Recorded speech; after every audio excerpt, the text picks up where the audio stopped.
네, 2022년 6월 23일 이정훈입니다. 오늘은 경찰 문제를 갖고 논평을 좀 해보도록 하겠습니다. 제가 유튜브를 통해서 이러저러한 분야를 설명드리고 있습니다.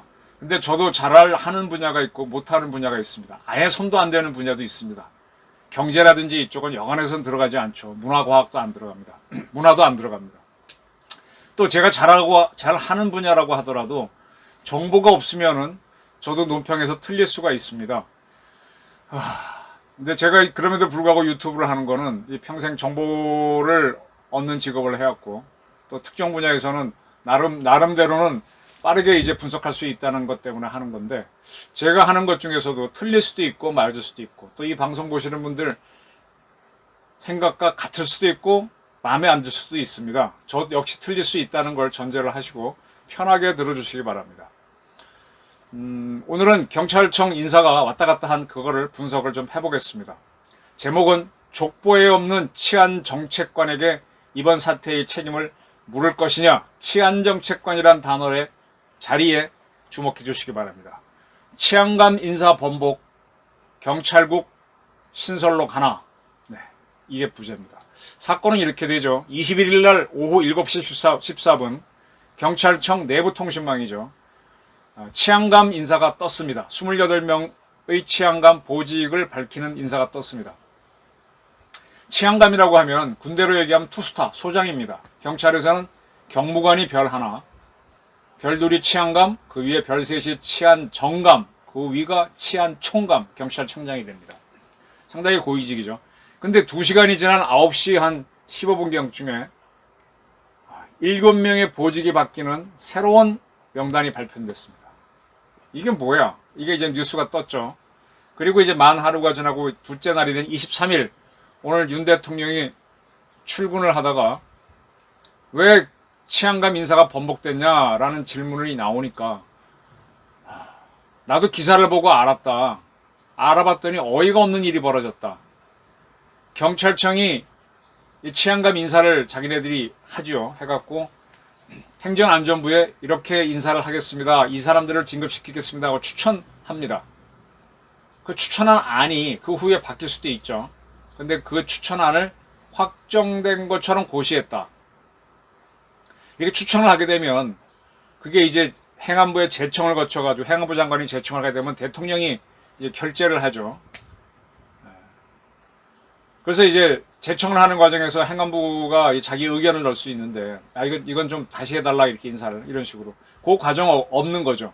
대통령도 보지 못한 것인데, 그거를 경찰청이 발표했고, 언론에 보도되게 했다. 이거는 국기문란 내지는 공무원으로서 할 수 없는 잘못이다. 세게 얘기했습니다. 그리고 애초에 인사는 번복된 적이 없다라고 밝혔습니다. 그리고, 이 정부에서 이제 행정안전부에 경찰국을 두려고 하는 거에 대한 질문이 나오니까 법무부 안에도 검찰국이 있지 않느냐. 행안부가 경찰에 대해 필요한 지휘와 통제를 하고 독립성이 요구되는 사무에 대해서는 법률에 따라 이루어질 것이라고 본다라면서 경찰국을 두는 것을 추진하겠다라는 의지를 강하게 피력했습니다. 자, 그럼 왜 이런 사태가 벌어졌느냐. 여기에 대해서 경찰청이 설명을 했어요. 인사가 번복된 것에 대해서. 어제입니다. 경찰청 관계자 익명을 요구했네요. 상당히 고위직이겠죠.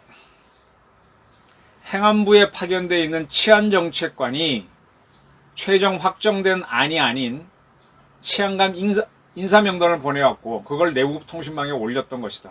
치안정책관이 최종안이 아닌 것을 보내왔고 그걸 경찰청에서 그냥 올려버렸다. 왜 치안정책관이 인사안을 잘못 보냈는지는 알 수가 없다. 개인 생각이지만 치안정책관이 갖고 있는 최종안과 다른 파일의 인사안을 보낸 게 아닌가 싶다. 네. 지금 그 후에 나온 거 보게 되면은 이 치안정책관은 경찰이 올렸던 초안을 그대로 보내줬답니다. 그 후에 바뀐 안은 보내주지 않았고 그것은 2시간 후에 보내왔다는 거죠. 그래서 바꿔라 라고 했다는 겁니다. 어쨌든 8시간 넘어서 그 경찰청에 떠있는 인사안이 잘못됐다 수정해라 라는 게 왔고 그 다음에 제대로 된 안이 와서 그걸 공개했다. 그겁니다. 근데 윤 대통령 말은 경찰청에서 치안감 인사를 올리면은 행정안전부에서 자기네가 보고 뭐 이렇게 좀 이거 동의 못하겠다, 제청 못하겠다 그러면 이제 다시 또 바꾸고 해서 바뀌죠. 그다음에 이제 대통령한테 보내면 대통령이 또 이제 내가 오케이 못하겠다 그러면 또 내려가서 바뀌는데 대통령은 아예 보지도 못했다는 거고 행정안전부에 하고 이제 경찰청 사이 왔다 갔다 하다가 경찰청이 최초에 올린 초안이 그대로 발표가 됐다가 행정부가 제청하는 권을 가진 행정안전부가 참여하는 안은 그 후에 2시간 후에 발표됐다. 그 내용인 겁니다. 그래서 경찰청 관계자는 경찰이 추천 범위와 추천 내용이 인사 과정에서 충분히 개진됐다. 고 본다. 인사안은 여러 개가 있는데 최종안이든 잘못 보낸 인사안이든 경찰이 협의 조율했던 내용이 대부분 포함되어 있다. 초안은 경찰이 만들었으니까 그런 거고 나중에 이제 수정안, 최종안이 되는 거는 어쨌든 그 인사 추천은 경찰이 하게 되어 있으니까 경찰의 의견은 개진됐다. 이렇게 표현했습니다. 인사 번복 과정에서 행안부의 책임이 없다라고 경찰은 했다가 있다라는 걸로 입장을 바꾼 적이 있는데 그 부분은 좀 확인을 해봐야 되겠다라고 했습니다. 이 정도로 이제 사건은 정리가 되고요. 자, 이렇게 되니까 이제 무슨 얘기가 나오는가 하면은 경찰이 잘못 발표했었네. 초안을 발표했었네. 자기네가 만든 안을. 그러다가 이제 제청권을 가진 행정안전부랑 논의하는 과정에서 바뀌었는데 그걸 나중에 발표했네. 뭔가 틀렸네. 경찰이 실수했네. 그래서 이걸 가지고 행정안전부는 경찰청장을 날리거나 경찰청을 길들이게 하겠네. 경찰청장 날릴 가능성이 있죠. 인사책임 묻겠죠. 국기문란이라고 대통령이 얘기했으니까. 이렇게 될 것이라는 해석이 나옵니다. 근데 대통령실은 그렇지 경찰 길들이기는 아니다. 그리고 대통령실은 경찰 인사안을 행정안전부 거쳐서 받는 거니까 수정하거나 변경한 사실이 없다. 그겁니다. 여기에 대해 김창룡 경찰청장이 가장 곤란한데 아직까지는 설명을 하지 않고 있다라고 합니다. 자, 지금부터 이제 좀 설명을 좀 드리겠습니다. 아까 제가 치안정책관을 봐달라 그랬는데 이 치안정책관이라는 사람이 이걸 보냈다는 거잖아요. 초안을. 그다음에 나중에 이제 행정안전부에서 결정된 최종권을 보냈다는 건데 치안정책관 이게 이제 행정안전부 조직부입니다. 굉장히 큰 조직인데 여기에 치안정책관이 있는가 한번 찾아보십시오. 워낙 길어서 한 번에 다 보실 수도 없겠지만 제가 대충 봤습니다. 밑으로 쭉 내려가면서 보면은 무지하게 큰 조직이라서 차관 밑에 기조실, 정부혁신조직실, 디지털정보국, 지방자치분권실, 지방재정경제실 이거는 다 행정안전부잖아요. 행정부 상황, 과거 내무부 거기 일을 하는 거고 그 밑에 재난안전관리본부가 있습니다. 이거는 민방위본부라고 보시면 돼요.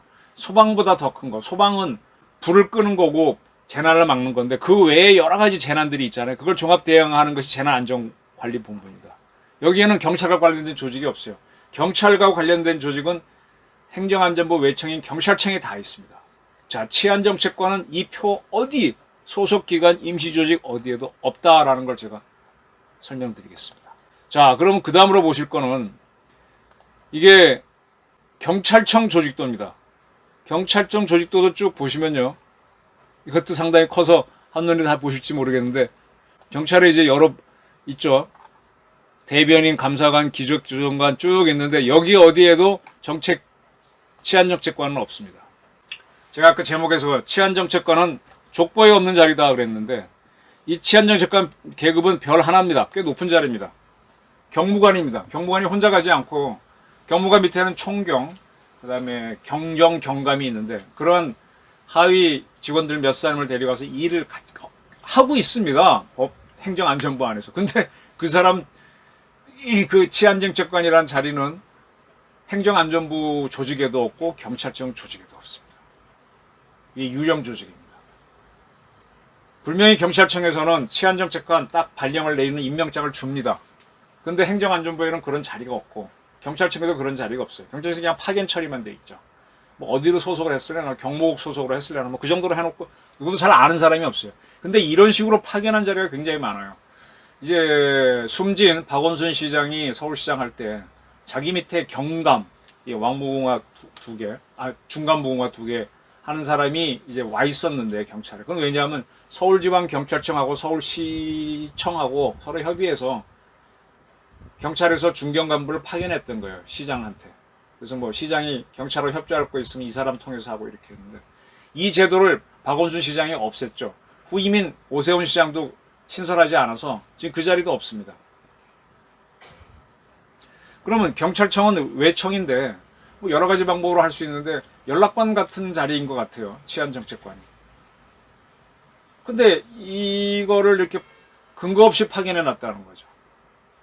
이게 어떤 근거로 파견했냐고 딱 물으면 경찰이나 행정안전부에서 자신있게 얘기한 사람이 없어요.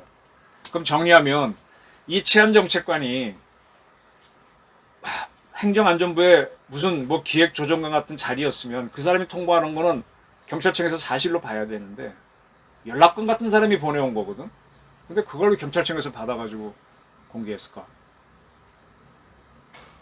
행정안전부에서 통보한 게 아닌데. 그리고 행정안전부에서는 그걸 누구한테 통보해야 되죠? 없죠. 행정안전부에서 이거를 결정해서 어느 부서가 결정할지 모르게 결정해가지고 누굴 통해 전달해야 되나? 자, 이게 문제입니다.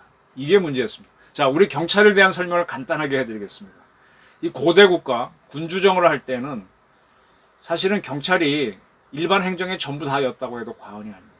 그 당시에는 이 경제행위, 농사가 주업인데 뭐 그거가 갖고 크게 영향이 없기 때문에 권력을 쥔 사람은 군권이나 그건 적하고 싸움, 그 다음에 군권을 국민의 자기 백성한테 돌리면 경찰권이 되죠. 치안권. 그거 갖고 통제했어요. 경찰 국가가 되는 거죠. 누구 잡아라. 그리고 뭐 가끔씩 어려우면 양반이나 누가 쌀을 풀어주는 그 정도 규율 정도만 하고 뭐 산업이나 교육이나 이런 게 없지 않습니까? 근데 근대 국가가 되면서 이 경찰이 굉장히 큰 조직이에요. 사실 사또의 권력이 치안이었지 않습니까? 누구 잡아가서 수사죠. 그땐 고문 당연히 해죠. 줄이 틀고 밝히면 스스로가 죄를 주고 처벌까지 하고 다 하지 않습니까? 재판관 기소 다 하지 않습니까? 이게 인권유린이다 그래서 재판은 공정해야 된다. 법에 의해서 해자라고 사법부를 독립시키고 이 사법부가 다시 넘어와서 수사를 적법하게 하자서 검찰이 되고 경찰권은 계속 축소시켰지만 경찰권은 굉장히 큰 조직 핵심입니다. 그 다음에 근대국가 들어와서 산업이 자꾸 크니까 산업에 의해서 사람들이 먹고 사니까 경제부처가 생기고 그 다음에 사람들이 막 병들어 죽고 하니까 보건복지부서가 생기고 이 근대국가를 이끌려면 국민교육이 필요하니까 교육부서가 생기고 또 다른 나라 이제 원래 있던 국방이나 외교는 있는 거고요. 그 일반 행정이라는 것이 이제 경찰에서 다 나갔다고 보시면 돼요. 그리고 우리나라에 여러 부처가 있지만은 사실은 행정안전부가 핵심이죠. 행정을 하고 모든 게 다 행정이지. 보건행정, 교육행정, 뭐 건설교통부 행정. 행정 중에서 특수한 것만 중요한 게 떨어져 나간 게 건설교통부, 보건복지부, 교육부 뭐 그런 거 아닙니까? 근데 이런 일반 행정을 하는 행정안전부 안에 경찰이 딱 있다는 거는 경찰이 또 일반 행정에 중에서 핵심이라는 얘기죠. 그래서 처음 이제 우리가 근대국가가 되는 과정에서 미 군정청이 생기는데 그때 경찰은 다른 정부기관과 더불어 하나의 같은 대등한 자리였습니다. 관공국장, 법무국장, 재무국장, 농상국장, 채식국장 등등이 있는데 당당히 경무국장 그래서 경찰도 하나의 지금 같으면은 장관, 똑같은 장관, 경찰 부가 되는 거죠. 부장관으로 있었던 겁니다. 이러한 경무국이 그 후에 경무국이 미군청장에서 경무부로 바뀌는데 그때 부도 역시 지금의 외교부, 건설부랑 같은 큰 조직입니다. 그러다가 대한민국 정부가 수립되면서 이 경찰이 너무 크면은 또 문제가 있으니까 내무부에 치안국으로 축소를 시켜서 집어넣습니다. 참 우리나라 정부 조직 중에 같은 장관이라도요. 국방부 장관은 몇 조 원의 예산을 씁니다. 여성가족부 장관은요. 국방부에 따지면 하나의 국도 아니고 하나 과도 안 될 거예요. 과정도 요만큼 내리고 장관이라고 있습니다. 통일부도 보게 되면요. 국방부에 비하면 거기도 한 과 정도밖에 안 될 겁니다. 경찰이 굉장히 큰 조직인데 경찰은 그 의경표 하면 15만이거든요. 이게 얼마나 큰 건가 하면 우리 해군이 해병대 포함하면 6만 빼면 4만이고 공군이 한 6만 7만은 안 됩니다. 7만 안 됩니다. 공군보다 훨씬 크고 해군보다 훨씬 큰 게 경찰입니다. 육군 다음으로 큰 조직이죠. 굉장히 큰 조직입니다. 근데 이제 해군 참모총장, 공군 참모총장도 별 내시고 육군 총장도 내시고 경찰청장도 내신데 사실은 경찰청장이나 육군 참모총장 같은 별 5개 정도, 6개 정도 조직으로 보면 그게 맞을 수도 있죠. 그런데 이 경찰청이 대한민국 처음 정부에는 내무부의 치안국, 하나의 국장이 이끄는 부서로 가다가 계속 치안국으로 존재했죠. 그러다가 1974년 박정희 대통령 때 그 8.15 광복절 행사에서 남산 국립국장에서 문세광이가 뛰어나왔고 제1교포가 박정희 대통령을 쐈는데 박 대통령은 피하고 육여사가 맞아서 돌아가십니다.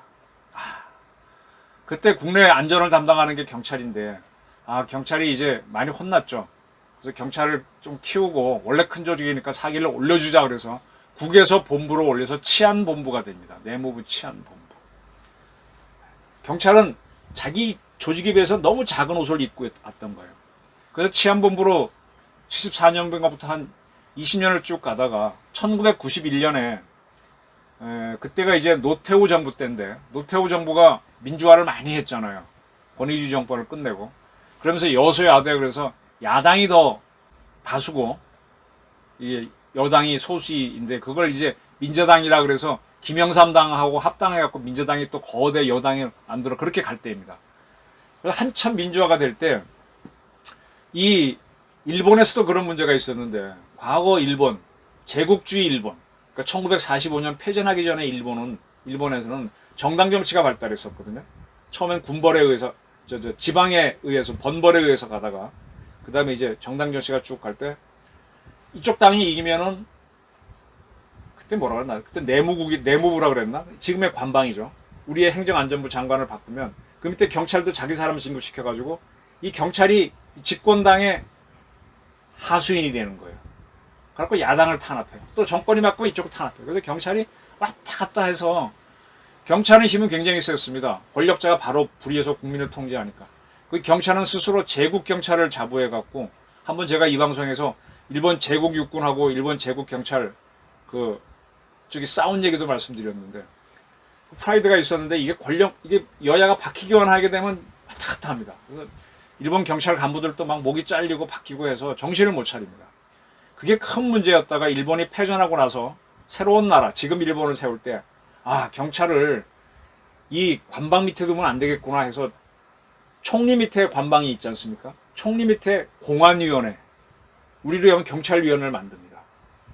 그리고 이제 이 일반 행정을 하는 이 관방이 경찰을 통제하지 못하게 하는 거죠. 총리가 직접 하는데 이 위원회는 총리의 직명을 받는 게 아니라 스스로 판단하도록 정치 중립을 하도록 그래서 공안위원회를 만들어서 일본 경찰을 이끌게 되고 지방에는 일본은 40몇 개의 도도부위원이 자치가 단체가 있잖아요. 도도부위원마다 지역 공안위원회를 만들어서 경찰은 거기서 독립해서 이렇게 움직이도록 만들었습니다.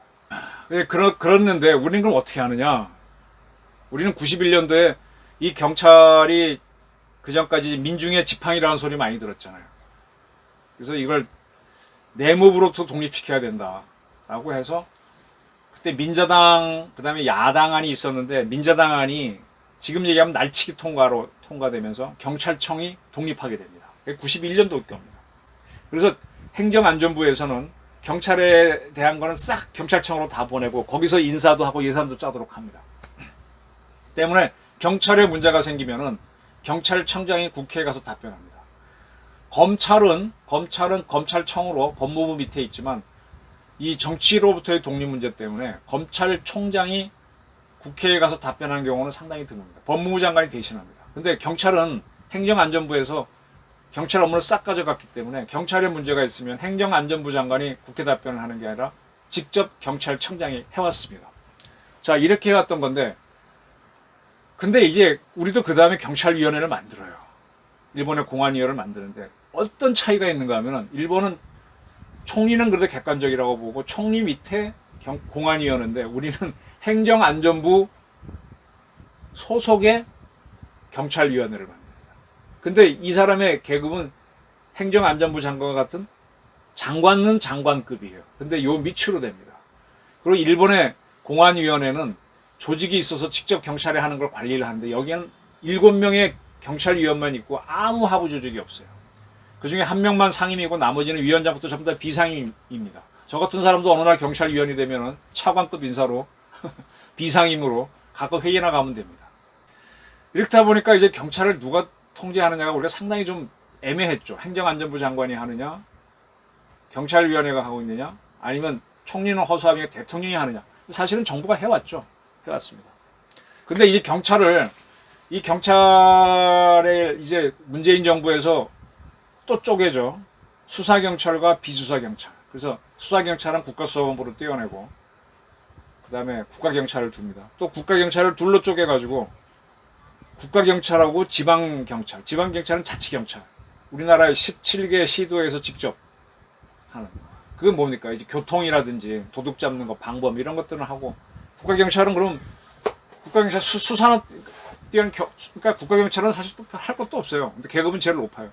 이렇게 쪼개놨기 때문에 경찰위원회가 어떻게 할지가 상당히 좀 애매한데, 뭐 시도별 또 지방 경찰위원회도 만들었는데 어정쩡합니다.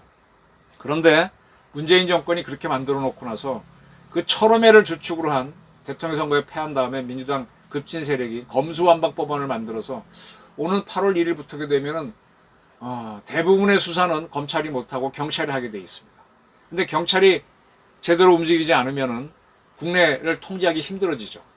그러다 보니까 행정안전부에 검사 출신 장관을 보내가지고 장악을 하려고 윤석열 정부에서 애를 쓰죠. 그래서 뭐 경찰대 개혁 뭐 이런 얘기 나오다가 경찰국을 두겠다는 얘기가 나왔어요. 법무부에 검찰국이 있는 것처럼. 법무부는 사실상 검찰하고 거의 동일체라고 해도 관계가 없죠. 거의 교정국, 출입국, 관리국 있는 건 아주 작은 거고. 근데 우리 행정안전부는 아까 말한 재난 부분도 있고 일반 행정도 있고 경찰은 있는데 이게 경찰국으로 또 하나 두게 되면 검찰총장과 별도로 행정안전부에 경찰국장을 두자 이런 아이디어 같은데 글쎄 요거는 둘은 좀 다른 것 같습니다. 그렇게 볼 문제는 아닙니다. 윤 대통령이 검찰 시스템에 너무 익숙해서 그렇게 가시는 것 같은데 그거는 아닙니다. 그건 아닙니다. 이 문제에 대해서는 앞으로도 논의를 해야 될 것 같은데 이번에 이제 윤 대통령이 보는 거는 치안정책관이 네가 실수했네. 그럼 치안정책관이 제대로 하려면 경찰국장으로 해갖고 내 행정안전부 보직으로 넣겠다는 그런 것 같은데 그건 아니죠. 그건 아닐 겁니다. 더 두고 봐야 되지만 안 됩니다. 이 치안정책관은 참 행정안전부 족보에도 없고 경찰청 족보에도 없어요. 근데 경찰청장은 임명해서 보내요. 보내면 이 양반이 행안부하고 여기서 중간 역할을 해요. 이런 역할을 하는 거는 경찰이 정보기관이기 때문에 모든 부서에 IO를 보냅니다. IO들은 출입을 하죠. 기자처럼. 들락날락거리는데 치안정책관은 행정안전부에 딱 자리 차지하고 앉아 있어요. 근데 거기에는 어떠한 그런 직제도 없는 귀신 같은 자리입니다. 여기서 보냈다고 하지만 사실은 여기서 파견 보낸 거지. 그러니까 이제 이거를 치안정책관을 경찰국장으로 해서 제대로 통제하겠다라는 게 윤석열 정부의 아이디어인 것 같습니다. 이번 사건을 계기로. 저는 여기에 대해서는 좀 반대입니다. 더 공부를 해야 될 것 같아요. 경찰도 여기서는 굉장히 반대하고요. 이렇게 되면 또 우리는 윤석열의 검찰이 된다. 경찰은 중립으로 가야 돼요. 근데 경찰을 중립으로 가다 보니까 무슨 문제가 생기는가 하면 제가 현장에서 목도한 건데 사드 문제라든지 제주 해군기지 같은 문제 생기면은 현장에 있는 경찰들이 그 좌파들 편도 좀 들어줘요. 중간에서 법 집행을 제대로 안 합니다. 왜냐? 너무 한편 들었다가 정권 맡기면 날아가니까 어정쩡하게 합니다. 사드 문제가 좀 복잡해진 것도 현지 경찰이 제대로 안 움직여서 제주 해군기지도 그렇습니다. 사실은 이 문제는 아주 오래된 문제인데 그걸 잘 알았던 게 과거의 군사정권들입니다. 그래서 군사정권들은 시위가 커질 때 예를 들어 현대중공에서 데모를 한다. 노사분규가 있으면 울산경찰 집어넣으면 현지인들이 경찰들이니까 그렇게 열심히 안 막아요. 어떻게 하느냐? 뭐 전북경찰을 교체 투입합니다. 서로 얼굴을 몰아야 페이스오프가 돼서 싸우지 않습니까? 현지 경찰들은 꼭 현지랑 같이 먹고 돌아가는 게 있어 경찰 문제가 그거예요. 그래서 이제 이 경찰이 사드도 제대로 대처 안 하고 그 박근혜 정부 애먹었잖아요. 이 경찰이 그런 문제가 있는데 그 문제는 경찰국 신설로 풀 게 아니라 다른 문제로 아까처럼 서울에서 문제가 있으면 부산경찰을 불러와서 막는다든지 또 그렇게 되면 너무 과격하게 막아서 또 문제가 되긴 하는데 그런 걸로 어쨌든 풀어가야지 경찰국을 두는 건 아니다 라는 게 저의 일단 의견입니다. 앞으로 더 취재하면서 어떻게 바뀔지 모르겠지만 그래서 오늘은 족보에 없는 치안정책관 왜 이런 자리를 두는 관행이 한 91년 이후 한 30년 이상 내려왔네요. 근데 그걸 핑계로 경찰국 간다. 그것도 아니다. 더 공부해보자. 검수완박법안이 다가오는데 이 경찰이 수사를 잘하면서 국수본이 잘하면서 정치 중립을 어떻게 하느냐 이 문제는 좀 더 연구를 해본 다음에 추진하는 게 좋을 것 같습니다. 행안부가 서두는 것 같은데 그것도 아닌 것 같습니다. 네, 이상 저 이정훈의 경찰에 대한 의견이었습니다. 치안정책관은 유령보직이다. 족보가 없다. 그것만 기억하셔도 앞으로 사태 보는데 조금 도움이 되실 겁니다. 경청해 주셔서 감사합니다.